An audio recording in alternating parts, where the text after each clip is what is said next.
The Devi in Kamala Harris's name is an important point to note, much like the Hussein in Barack Obama's name. This has sparked much conversation online, especially on brown social media. But what's the conversation about? Let's do a brief background check first.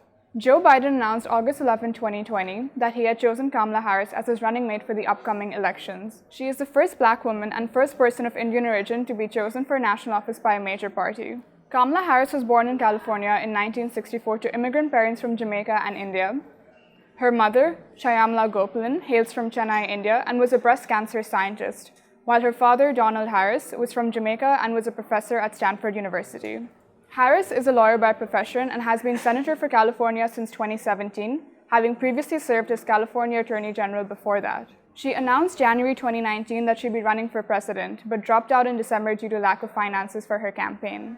Indian Americans now represent a significant voter bloc in the US, making Biden's choice for Kamala Harris a smart decision. Additionally, Indian Americans are the third largest Asian minority group in the US, being both affluent and well-educated.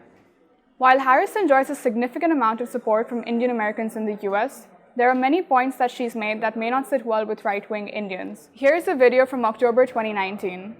Well, as to the first piece, it is about reminding people that they are not alone and that we are all watching. Because so often when we see human rights abuses, whether they be in this country or around the world, the abuser will convince those that they abuse that nobody cares and that nobody's watching and that nobody's paying attention, which is a tool of an abuser.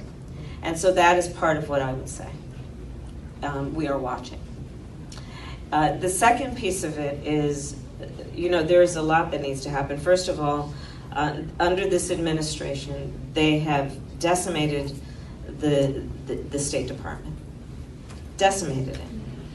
And so, as an example of that point, there is currently no ambassador to Pakistan. And that needs to be addressed. Because if the United States in any meaningful way will have any influence on what is happening in Kashmir, we need to have a representative.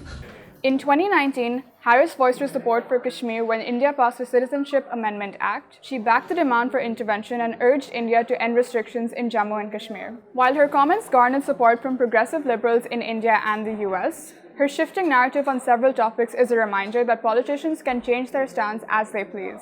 A number of voters, including prominent figures, have shown support by endorsing pro-Kamala tweets. But that is a reminder that politicians can keep changing their stance. Here's an example. There was a failure of states to integrate public schools in America. I was part of the second class to integrate Berkeley, California public schools almost 2 decades after Brown v. Board of Education. Because your city council made that decision. It was a local decision. So that's where the federal government must step in. That's why we have the Voting Rights Act and the Here's an example.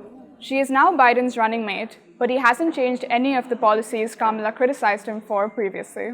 Kamala will be representing Biden's views on foreign policy, including issues between India and Pakistan. Although Biden had voiced criticism for the CAA, it was pale in comparison to what Bernie Sanders had said. But we also know politicians and their policies and perspectives oscillate in order to accommodate those funding and voting for them. Take, for example, Obama's stance on closing Guantanamo Bay. Although Harris has been vociferous on several national and international issues, there is no doubt that her stance can change now that she's Biden's running mate. Where she stands in regard to Pakistan and India issues is open for speculation, given that Kashmir is a point of contention for both countries.